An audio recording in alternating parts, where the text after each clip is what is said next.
Mutana Radio Good Radio y'omuntu wa bulijjo. Wasuza otya omulungi awuliriza essaawa zino Mukama mulungi mazima ne lunaalukeesezza. Situyina musaala gwe tumuwa nga bulijjo bwe mbagamba. Si ffe tutuukiridde naye atukolera kisa. N'olwekyo tugulumizenga erinnya lye olw'ekisa kye ekingi ate era tulitenderezenga ebbanga lyonna.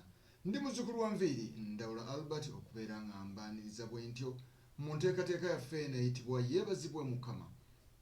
Reverend yateredde dda abukadde nga ga Lubigi. Reverend Kimbugwe kaatuwe ate saala eggulawo. Bwe tutya ate tumanye n'ebyo mwoyo byamutiso tuliisa olunaku olwaleero. Amiina. Katonda waffe mulungi tukwebaza kubanga ojjudde ekisa n'okusaasira era oli lwazi lwaffe. Oli Katonda eyatumanya watwagala nga teri yatwagadde. Ssebo Yesu ffe twandibaddewo abo otali mukwano gwaffe. Twandibadde tuyinza kubeerawo tutya nga toli naffe Mukama.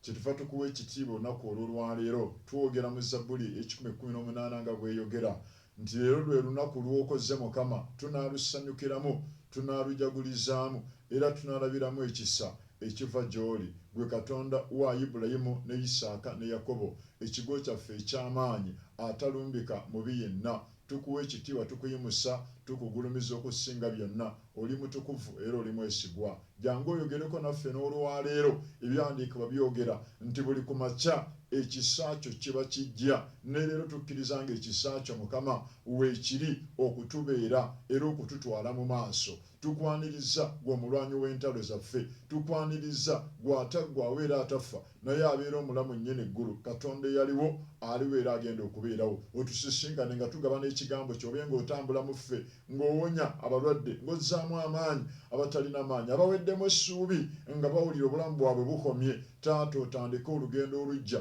mu bulamu bwabwe. Gwabeera omulamu nnyini eggulu. Katonda abeerawo aliwo era agenda okubeerawo ennaku zonna mu linnya erya Yesu Kristo Mukama waffe.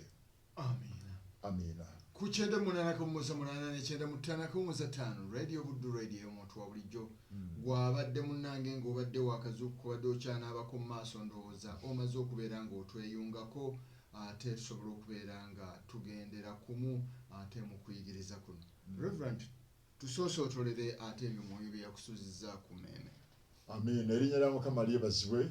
Abantu ba Katonda mwenna abatunize abali live ku Radio Buddu abatulaba ku Facebook ate nammwe ku YouTube abalala nga musobola okutulaba. Twagala okugulumiza Mukama nga tumuwa ekitiibwa nate olw'olunaku luno olwaleero Mukama lwatuwadde mu byawandiikibwa ebitukuvu. Olwaleero twagala okulaba ku Katonda byakola n'ebyamagero byakola na kiki bw'ajja mu bulamu bwaffe biki byasobola okukolamu na lwaki ayagala okujja mu mitima gyaffe. Mukama bw'ajja mu mitima gyaffe ajja kuyamba ffe, tajja kweyamba yekka ng'omuntu naye ajja okuyamba obulamu bwaffe. Olwaleero mu Njiri entukuvu nga yawandiikibwa Makko essuula ey'omusanvu olunyiriri lwa 31 mpaka ku lwa 37 ebigambo bwe biri. Abasajja bano nga bazze eri Yesu basitudde munnaabwe bamuleese yali tayogera naye ne bajjanga nabo nga n'engeri gye baagala amuwonye bazze nayo bamugambye ssebo tusaba omukwateko awone. Bayibuli egamba nti Yesu n'akwata omusajja ono n'amujja mu lujjudde lw'abantu. Omanyi Mukama nga anakukolera ssebo mukulu Nviiri. Waliwo kye bayita okweyawulako n'akusse ewalala n'asobola okukolagana naawe. Mukama takyakolagana naffe nga muyolo gw'abantu nti atusange nga tuli bangi nnyo tutakyakolagana naffe lwa systems lw'amadiini oba lwa enzikiriza ennene bweti akolagana naffe waakyo. Nedda ebyo Mukama yabivaamu. Takyali mu muyolo gw'abantu. Mukama kati akolagana naawe ng'omuntu. Oyimirira gwe ng'omuntu n'ogamba Mukama nzize mu nkolagana naawe. Mukama ajja omusajja ono muwanne amubajjamu n'amugamba nedda ava mu bantu n'amuleeta ebbali. Bw'amuleeta ebbali bandikwa bigamba nti n'akwata n'awanda amalusu ku lulimi lw'omusajja ono n'amugamba nti epasa ekitegeeza nti yogera. Omusajja abatasobola kwogera nga Mukama amaze okuwanda amalusu ku lulimi lwe, omusajja n'ayogera. Bwe yava mu bantu n'ajja mu nkolagana ne Katonda ne bategeeregana, ekyali kyali tasobola kukola yatandika okusobola okukikola. Mikwano gyange, singa tuva mu muyolo gw'abantu n'oddako ebbali n'onoonya Katonda gwe ng'omuntu n'okaabira Katonda n'omuwa omutima gwo n'omweyabiza, Mukama tayinza kuleka nga bwakusanze. Abanga omusajja ono bwe yamala okubanga aleeteddwa eri Katonda, ekisooka kino kyokka ekyokuleeta omusajja ono eri Katonda kyamala bumaze okulaga nti bano balina okukkiriza nti Katonda wanaakoma ku musajja ono ajja kusobola okwogera, bajja n'okukkiriza eri Katonda. Katonda bw'alaba abasajja bano nga bazze bamuleetedde omuntu ono, naye n'amubaka n'amukwata omukono amujja mu bantu amutwalako ebbali, kubanga enkolagana eno gy'ayagala okuzimba y'ababiri, ye n'omuntu ono, sina na kibiina kino ekinene eky'abantu bonna. Bw'atyo Mukama akwata omusajja ono amuleeta ebbali.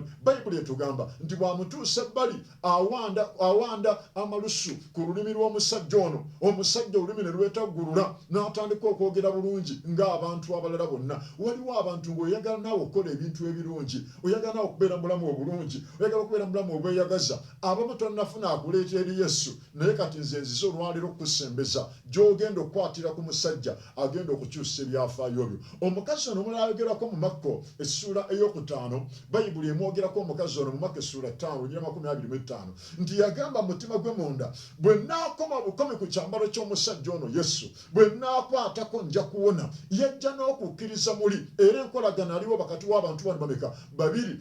Bayibuli esomesa ng'egamba nti bwe yakwata ku kyambalo mulinga awulidde nti agenda kuwona. Omanyi ssebo si buli muntu akwata ku Yesu nti amukwatako n'okukkiriza.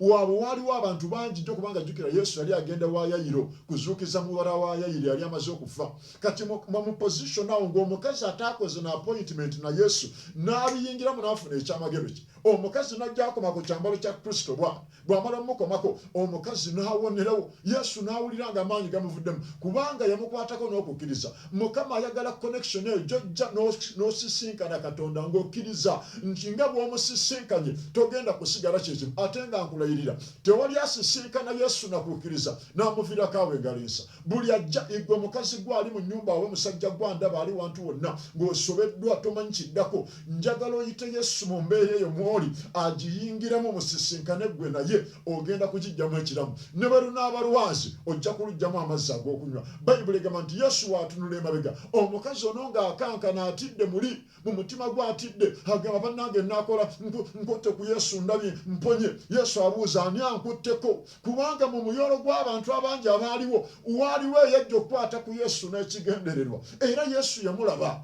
Era ono omukazi n'abaka ekyamagero, n'omukazi tanneewuunyisa abaka ekyamagero nga tali bwa appointment. Yesu agenda wa Yayiro, Yesu akutte amakubo ge agenda wa Yayiro kuzuukiza muwala. Akakyala akataakoze naye appointment naye akalina okukkiriza ne kagamba nedda. Bayibuli esomesa nti omukyalo ono yali yatengejja abasawo bangi, yali yagenda mu mbeera nnyingi. Oyinza okuba nga nawe wagezaako ebintu bingi, naye olwaleero bw'onaakwata ku Yesu n'okukkiriza, eyo endwadde ne bwe nga abasawo bamaze okusayininga. Omanyi abasawo batiisa ddumba ssebo, mufulumuviri abasawo batiisa, alina engeri gyajjako gaalubindi eno n'agissa wansi bw'ati n'akulengerera eno waggulu waayo n'alyoka awandiika according to this disease osaana genda Masaka ku kijja nga bukyali oleme kuteganya banaakutwala. Abanga abasawo nga bakutiisizza bakoze ebintu bingi n'ebikumalamu amaanyi. Kkiriza Yesu ayingireko mu mbeera eyo n'okukkiriza, okwate ku mukono gwako, okwate ku Mukama. Omanyi Mukama bw'alwawo okukwatako osobola omukwatako n'okukkirizako. Omukazi ono bwe yasitula okukkiriza n'agamba nedda, kituufu ngenze mbakawa Kaganda kaba Kazungu simanya mutuula kungo n'ebirala byonna tebikoze kangeze ku musajja ono Yesu. Omukazi mu kukkiriza okw'amaanyi n'asituka n'ajja n'agamba kande kankwate ku kyambalo kino olwakibaka pa mwekamba buulire bw'onaakwata ku Yesu n'okukkiriza. Waliwo omukyala bamutunyumiza nti yali asaba Katonda, yali alina kansa. N'agamba naye Mukama mpulira mu nze nga nsobola okuwona, naye lwaki siwona okukkiriza nkuwulira? Naye eddoboozi ne mugamba naye bw'oba okkiriza nti osobola okuwona okola kimu buliri, vaayo omanyize ntero bagamba okukkiriza tekulabika naye kulabikira mu byokola kulabikira mu byoyogera ow'okukkiriza omuwulira omuntu atagenda kufa covid omuwulira n'agenda okufa covid omuwulira atandika ati agenda okufa covid atandika ayogera bw'ati olaba lussa abazungu abamerika abalina ebyuma ate ffe abaddugavu bakafinyira bogga lya rabisi bampale zinywera migwa basimanya nkoba zambogo zijja zekka mu bunnya ate ffe tugenda okunkumukanga munyeera era oyo muwulira nti covid tayinza butamutta mikwano gyange ebigambo byo biraga oba oli obukazi wa muli musajja ow'okukkiriza wadde tewali sente tolaba zogenda kulya lwaleero ekyemisana nga tonnaziraba naye muli olw'okuba ng'okkiriza tujja kuwulya ebigambo byoyogera ng'ogamba mukama eyaliisa eriya ng'akozesa bannamuŋŋoona ng'eriya yalyanga nnyo bannange mukama yeewunyisa mu njala pereketyanga abantu ebalumidde emyaka 3 n'emyezi 6 eriya ng'alya ennyama ne mugaati nze natya katonda mu njala ng'eriya alya ennyama ne mugaati bagamba mbu n'endogoyi zonna ezaali mu lubiri zaasalibwa ne zisaanawo ne bazirya nga basigaddewo endogoyi emu kabaka kwatambulira naye ng'eriya eyasigala ng'akonekitinze ne katonda we yeekwese alya emmere eriya ng'alya ng'anywa lwaki yasigala ng'ali mu connection ne katonda yali musajja wa kukkiriza igwe mukazi gwe ebigambo by'oyogera bitulaga nti okkiriza okkiriza mukama kale olw'embaga naye wali olaba ne ku bajeti y'embaga wali otegeseko ku kintu kigenda kubeera kitya oyagala kuzimba wali obuuzizaako oyagala kugula ploti wali olamuzizaako bannange n'okulamuza kwa sente si okulamuza si kwa bwereere naye nze mmanyi nga n'okukola obukozi siteepu n'ogenda olamuza nti abange ploti eyo ya mmeka kiraga okukkiriza nti okkiriza nti osobola okukwata sente n'ogula ploti eyo genda olamuze genda obuuze mukwano gwange tandika okukolayo ebintu ebiraga nti oli mukazi oba omusajja oba okukkiriza mukama bw'ayingirako mu bulamu bwo akyusa ebyafaayo abange waliwo katonda asobola nnyo okukola okusinga bwe tusaba ne bwe tulowooza bamuyita katonda bw'eggulu bw'omukkiriza bayibuli egamba nti omusajja ono bwe yajja eri yesu nga tasobola kwogera naawe olina by'otasobola ensonga lwaki katonda waali kwe kukuyambako mu ebyo by'otasobola abantu abatera okubuuza naye musumba lwaki ndwala ng'ate bayibuli egamba nti mukama talituyetako ndwadde ze yaleeta ku bamisiri ne bagamba nedda ekinsonga waliwo poliisi kubanga waliwo ebintu ebimenya amateeka waliwo ebimenya amateeka kati ekyateesawo poliisi nga waliwo abajja okumenya amateeka ne mu nsi ey'omwoyo tolina kubanga olwala naye tekigaana ndwadde kulumba zijja kulumba zijje kati bwe zijja ogenda kukola otya ogenda kulumba ogenda mu poliisi y'eggulu bagambe abange mukama wagamba tetulirwala ate wuno omusujja gunkutte abange endwadde ye nenkutte ojjukire ekigambo ekigamba kitya emigga egyamukubwa gye gituwonya bw'olaba nga gireme nga okuwona kuganye sikayo ebyokulwanyisa tandika okulwana n'emyogi n'emibi gigambe nze ndi yeekaalu ya mukama siri yeekaalu ya ndwadde nze siri tterekero lya mizimu siri tterekero lya bwavu nkufulumya obulamu bwange olwaleero ogoba amaanyi amabi ag'ekikiza kyebayita collection obeera oli mu kolekitinga obeera olaga setaani nti omanyi obuyinza bwo omanyi omuntu asobola okujja n'akusasulira emmere n'agenda mulimu buwayita obugezi bwe kalabanga totegedde bulungi lekasobola okukusasuza omulundi ogwokubiri olina okubanga naawe oli shaapu n'obaza mukama waffe yesu yatusasulira dda bayibuli esomesa mu Matayo 8:17 nti yeetikka obuyinike bwaffe n'endwadde zaffe kati bw'obanga yalyetikka ate lwaki ffe tubiddamu olina kubeera ng'oli mulabufu bayibuli esomesa etya Isaaya 5:13 nti abantu bange kyebavudde bagenda mu bunyage olw'okubulwa okumanya amagombe kyegavudde gayasamya akamwa kaago ekitayasamizika era abagagga n'abakungu ab'ebitundu bonna ne bakkirira omwo mukwano gwange osobola okukkirira amagombe nga tonnatuusa omuntu asobola okufa nga tannatuusa kiseera kyenva njagala obeere shaapu obeere mu nsi ey'omwoyo ng'olaba ng'omanyi nti katonda ali wamu naawe omusajja ono yesu ayagala kuyingira mu bulamu bwo by'otasobola kukola bulungi osobola okubikola obulungi nga mukama ayingidde mu bulamu bwo mu kitabo kye bayita Luka essula ey'e11 onyirwa 23 bayibuli egamba nti ataba nange ye mulabe wange atakuŋŋaanya wamu nange asaasaanya immwe baganda bange abaagala okutereza obulamu bwammwe mwekka tosobola weetaaga katonda. Ibino byakola okukuŋŋaanya nga tolina katonda, toli mu kukuŋŋaanya, oli mu kusaasaanya. Kkiriza Yesu ayingirako mu bulamu bwo olunaku olw'olwaleero, akusitula akujja ku levo kw'obadde, akutwaleko mu maaso. Bano ekyabasituza munnaabwe ne bamuleeta eri Yesu baali bamanyi nti bw'anaatuuka eri Yesu tagenda kuvaayo ngalonsa. Waliwo abasajja abalala bansanyusa mu kitabo kye bayita kitabo kino bakiyita Makko essuula ey'e12, Makko essuula ey'okubiri, Makko essuula 2. Bayibuli egamba nti ne bajja abaleeta Yesu yali mu kubuulira njiri, abantu baali bangi n'okujjawo ne batajjaawo mu mulyango, naye ne bajja abaleeta abasajja abaleeta munnaabwe bana. Abasajja bano bana mmanyi nga ku basajja bano tutera obbawo amannya. Omu ne tumuyita kukkiriza, omu ne tumuyita bumalirivu, omulala ne tumuyita kulemerako, n'omulala ne tumuyita ssuubi, nga basitula munnaabwe bamuleeta eri Katonda. Bayibuli egamba nti obaasanga ekibiina ky'abantu, omanyi abantu basobola okulemesa okukwata Katonda. Abantu bayinza okugamba nedda ebyo tebikola, naffe twalina emisamba gye gisobola okukola ebyo tebiyinza kukola. Abantu bayinza okukumanamu amaanyi ne bagamba batya, obwo obulwadde Buganda weetambulireko. Nze okwetambulirako kibanga okwegalamiza wansi ne weetambulirako. Obulwadde Buganda, Mukama lwaki bw'oba oyimirira ng'oddamu enzikiriza oba statement of faith y'okukkiriza kwammwe ezisinga zigamba bwe ziti, nzikiriza Katonda omu Kitaffe ayinza byonna, omutonzi w'eggulu n'ensi, eyakola ebintu byonna. Lwaki togamba nti Katonda omuyinza w'ebintu byonna okuggyako obulwadde Obuganda? Lwaki ko tokasaako? Owaffe akola byonna. Mikwano gyange abantu bayinza okukulemesa okulega Katonda, bayinza okujja mu kisa. Kati bano ne bagaana okulemeserwa abantu. Bayibuli egamba ne basala amagezi. Nyumirwa abantu abasala amagezi. Zaakayo yannyumira, yamanya nti mumpi, n'afudde eddaala n'alinya omutwe omusikamooli. Yasala amagezi, sala amagezi okome ku Yesu. Ono omukazi ow'ekikulukuto yalina ekimukugira, ng'omuntu ow'ekikulukuto amateeka ga Musa gagamba toteekeddwa kubeera mu bantu. Singa okwatibwako ng'oli mu bantu, ekibonerezo mayinja, bakkuba n'osaanawo. Ebyandiikibwa byogera nti omukazi ono bambi yali mu mbeera bw'ekyo, naye yafuuka ngumya mutwe n'agamba bankuba amayinja bankube, naye nnyina okukwata ku musajja ono Yesu. Abantu bayinza okulemesa okukoma Katonda. Abantu bagamba Yayiro nga Yesu agenda okuzuukiza muwala we, ne bamugamba totaganya muyigirizwa, muwala we yafudde. Omukazi omusunemu ono wannyumira, omukazi omusunemu ba yamubuuza oli bulungi, ng'omukazi ava kubika ku mulambo gwa mwana we.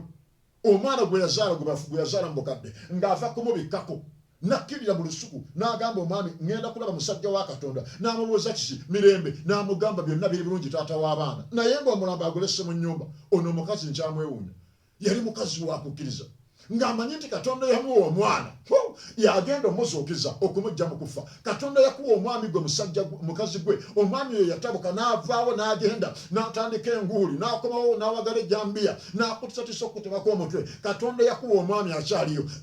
Ddukira ewa Katonda yakuwa omwami oyo omugambe ssebo, omwami gwe wampa atabuse. Omukazi ono n'aleka omulambo mu nju. Naye manyi lwaki yaleka omulambo nga tayogedde? Kubanga abakukiisa Mukama nti omwana mufu yandisanze baasimye dda entaana. Babasajja bayita otya, bategeera otya? Omusajja bandisanze baleesedde ekisika ekyo ekinene oba ebikonge ebyo bivaawa. Batu mukufa tebibula. Mukufa tebibula. Ogenda okulaba nga abasajja bakireeta. Bakikubye wali mugundi, bakinyokeza. Kakati omukazi ono n'agamba nedda kansituke ŋŋende ntegeeze omusajja ono yampa omwana. Ebyandikwa byogera nti n'atandika endogoyi ye misinde n'atukira omusajja wa Mukama n'amugamba nakusaba omwana, sagamba nti nkaddiye n'oŋŋamba mbojja kumpa omwana, wampa omwana kunkookonya, omwana gwe wampa wuno afudde, jangu omuzuukize, nze sirina kajanja kako, nzijako akajanja akakompesa abaana nga bwebatwala. Bayibuli egamba nti omukazi n'alemera ku musajja wa Katonda, ne bakkirira bombi ne batuukayo. Ye omusajja ono gwe bayita Elisa mbu n'asaba n'asaba essaala neegayirira Katonda n'agamba Mukama kitasoboka kye kino. Omukazi ono abadde yatuwa emmere, yatuliisa, yabadde atunywesa ku mmere wano, yatukolera ekisenge waggulu ku nnyumba ye gye tubadde tusula. Tekisoboka kubeera nga tuli mu bulamu obw'okukaaba bwe tuti ng'ate omwana wuno omuwadde ate alagawa. Erisa n'asaba n'akoowola eggulu. Bayibuli egamba nti Erisa ne yeegololera ku mwana. Olwaleero tugenda kwegololera ku mbeera ezo mpaka nga zitudde obulamu mu linnya erya Yesu. Erisa yasaba n'agamba Mukama ekitasoboka kye kino, omwana talina gy'alaga, talina kufa, tusaba akomewo. Bayibuli egamba nti omwana n'ayasimula emirundi 7 n'amuddiza nnyina erinnya lya Mukama lyebazibwe. Bw'okkiriza Mukama nayingirako mu mbeera zo abanga akyusa ebyafaayo. Olwaleero simanyi kiki kyafa gy'oli, simanyi mbeera ki yafa, simanyi biki byayonooneka, naye waliwo omusajja agamba nzikiriza nyingireko mu bulamu bwo, nzikiriza nkukwateko, nzikiriza tusisinkane. Bayibuli kyegamba nti Yesu najja omusajja ono mu Makko 7:31 mpaka 7, najja omusajja ono atayogera mu bantu, vaako mu bantu, oddeko ebbali, gwako mu maaso ga Mukama, gwakava ennaku 3, omugambe Mukama emmere ngirese leero, kiki kino ekingoberera? Kyakabi nnyo okumala emyaka mingi nnyo nga gigenze naye ng'ate tolaba mukisa. Ate ng'obudde bugenda, abasajja batugamba nti amagezi nziro bampa eddakiika 10 okutema omuti, 7 ngumala mpagala jambiya. Obadde ki? 7 ngumala mpagala jambiya, ngenda okutema nga ntema by'amagezi. Sikumala dakiika 10 nga ntemesa ekijambiya ekitatema. Weewagaleko, va maaso ga Mukama, genda kolanga empungu bwekola. Empungu esituka n'egamba nedda ekimala kimala, nkooye okutuula mu mbeera bweti, nkooye okubeera mu nnaku. Empungu n'egenda ne yeeyawula n'emalayo ennaku eziwera. Bw'emala okutuuka eyo kiseera nga kituuse, Bayibuli egamba empungu eno bajoogerako Bayibuli kyekiwerako ekiwannyo ekisampo z'empungu. Naye bwe kimala okweyawula kyejjako ebintu ebikadde byonna. Agooya ganagakadde ne kigeekunyuulako ne kitereza omumwa guno ne kigukuba ku lwazi ne gusasambuka. Bwe gumala okusasambuka ne kyekweka eyo ne kikomawo nga kipya nnyo. Empungu ekomawo ng'oyinza okugamba baagizadde eggulu, ng'emaanyi g'erina tegalabwanga. Naawe weeyawuleku, vaako mu bantu, noonya ku Mukama, gendako mu maaso ga Mukama. Gwagamba nti embeera ekutamye, tulage nti ekutamye.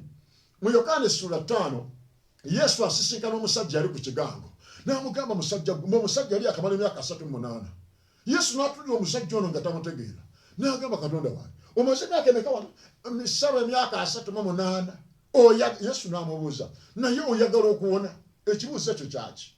Nga Mukama bw'alaba emyaka 38. Omusajja gy'amaze wano ngawulira ansa z'ayogera ng'agamba atya, mu buli lwe njagala okugwa mu kidiba nsanga bansooseemu. Naye maama, sibuuka n'engwa muli n'ansangamu, situlira ddala muli omulundi ogunaddako bw'anajja nsange muli.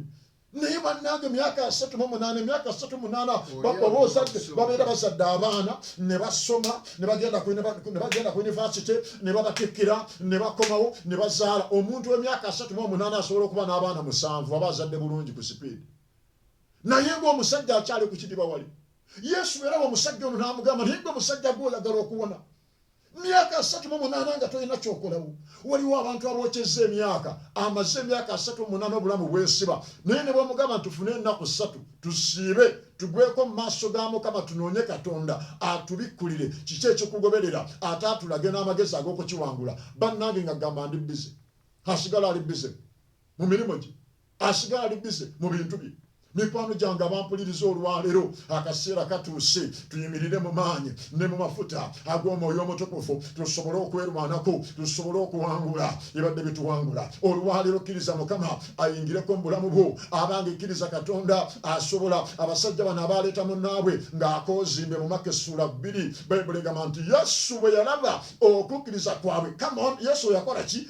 Bwe yalaba, ekitegeeza okukkiriza kulabika. Oliwo akatabo ke nasoma ku kansanyusa nnyo bakayita seeing the invisible, oba okulaba ebitalabika. Okukkiriza kulabika. Yesu bw'alaba abasajja bano nga tebakkiriza bantu balemesa, naye ne bakwata munnaabwe, Bayibuli egamba nti ne balinnya waggulu w'ennyumba ne babomolawo ekituli ne bamuyisa omwo ne bamukkiriza wansi. Yesu n'agamba bano ke babomodde ennyumba beekakasa nti ngenda kuwonya omusajja ono, kubanga ssebo okubomola ennyumba y'omusajja, ennyumba y'abandi n'ogibomola ng'omanyi ng'obuusabuusa nti omuntu ayinza obutawona, obeerako ekikyamu ku mutwe. Yesu era bw'okukkiriza kwabwe n'agamba omusajja akoozimye nti ebibi byo bikusonyiddwa. Lwaki? Mukama asoka kudiringana bibi mu bulamu bw'omuntu. Lwaki? Ekikulu ennyo si kyekizibu kukuwa emmotoka. Mukama kuwa emmotoka takiinaamu yadde fayida, kantu katono nnyo. Eyo emmotoka nnyongeza, abaana nnyongeza, omukyala nnyongeza, obugagga nnyongeza, omwami nnyongeza. Mukulu nvi bwe mba ngamba nti ntunda essuuti ne ngamba nti botayi ya bwereere, botayi eyinza okunkaluubirira okukuwanga omaze okugula essuuti. tekisoboka.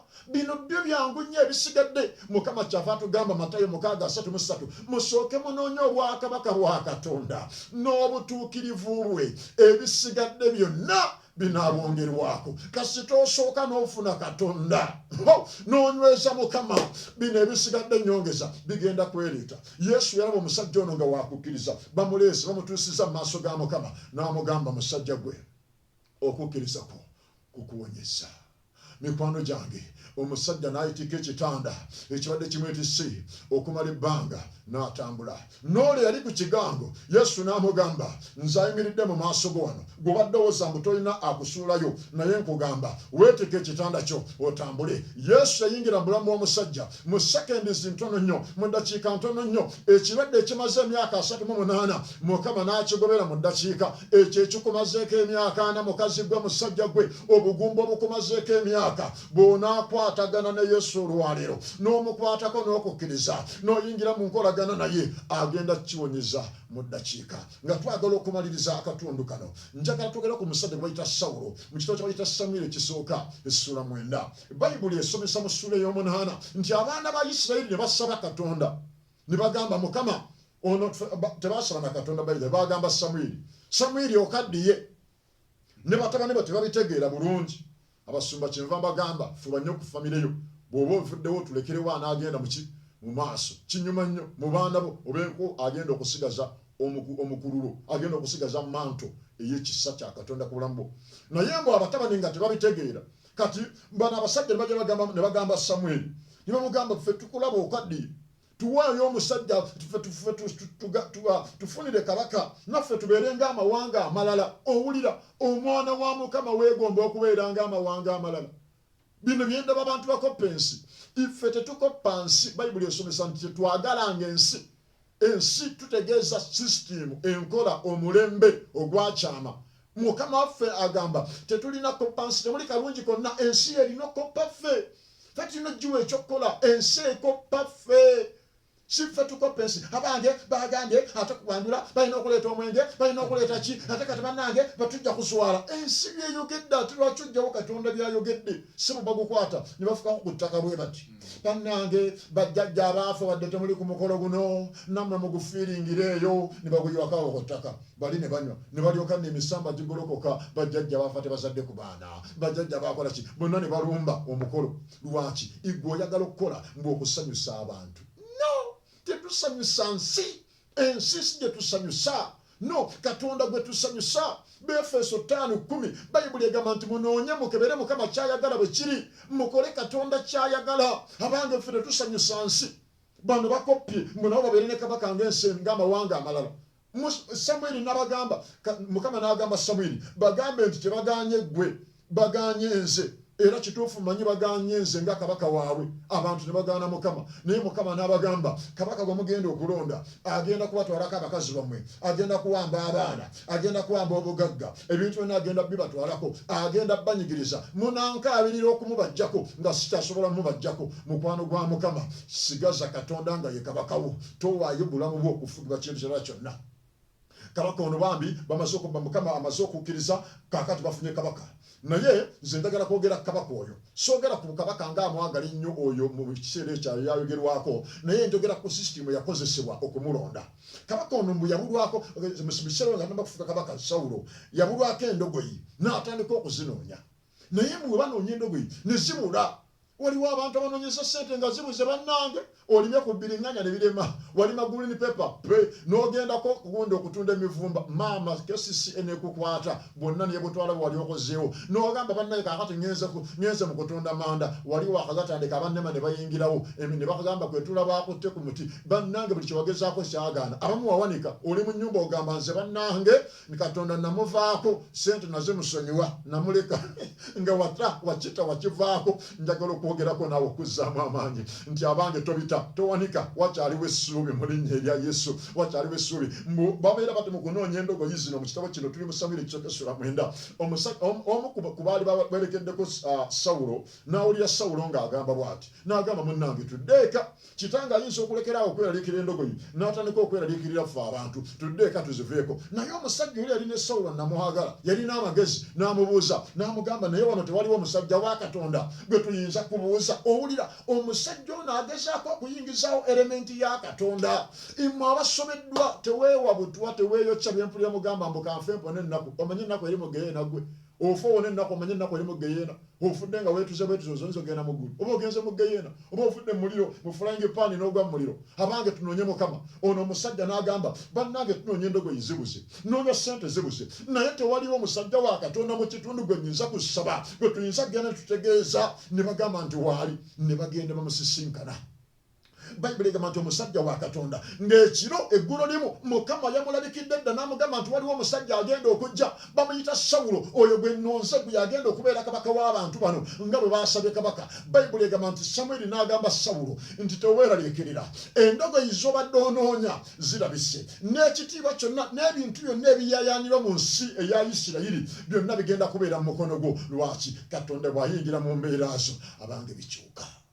kkiriza omusajja Yesu ayingireko bulamu bwo funa time emusaba noonya ku kigambo kye noonya ku bulungi bwe saba noonya amaaso ga Mukama abange tukaabirira eggulu wakyaliwo Katonda ayinza ennyo okukola okusinga bwe tusaba mukwano gwange Josefu Mukama asobola okutaasa Winifred Mukama asobola okuyamba Faith nkulabye bw'oli ku mukutu olaba Mukama asobola okuyamba abantu ba Katonda mwenna abawulira ebigambo bino wakyaliwo omusajja ayinza okuyingirako mu mbeerayo n'akyusa ebyafaayo ayagala omuwe time Bayibuli egamba nti Mukama ng'amaze okulonda Sawulo Bayibuli esomesa bulungi nti Samwiri n'agamba Sawulo kano njagala mukawulire n'agamba Sawulo ono gwe watambudde naye mugamba agende mu maaso osigale njagala kwogerako naawe owulidde elementi eri ey'okuvaako mu bantu ebintu eby'amagezi birondebwa abazungu batusingira ekyo omuzungu ateekamu ssente nakkirira ennabugabo n'amalayo wiiki namba ng'atudde butuuzaawo ku njazi afumiitiriza nemugamba ne bannanga abazungu bonoona ssente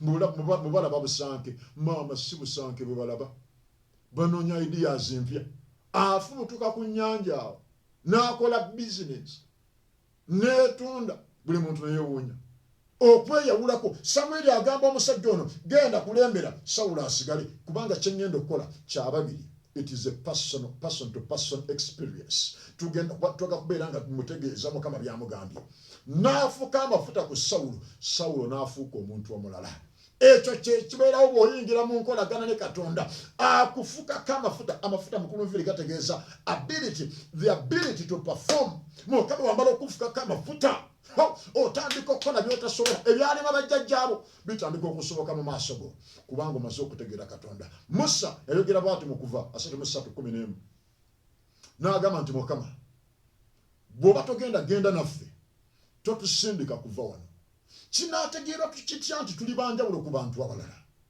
nga togenze naffe Mukama n'agamba Musa nti totya amaaso gange gagenda kugenda nammwe erinnya lya Mukama liibazibwe ku 98.8 ne 95.5 radio Buddu radio y'omuntu wa bulijjo toseguka katumala okuvaako eggomba ate tukomewo haleluya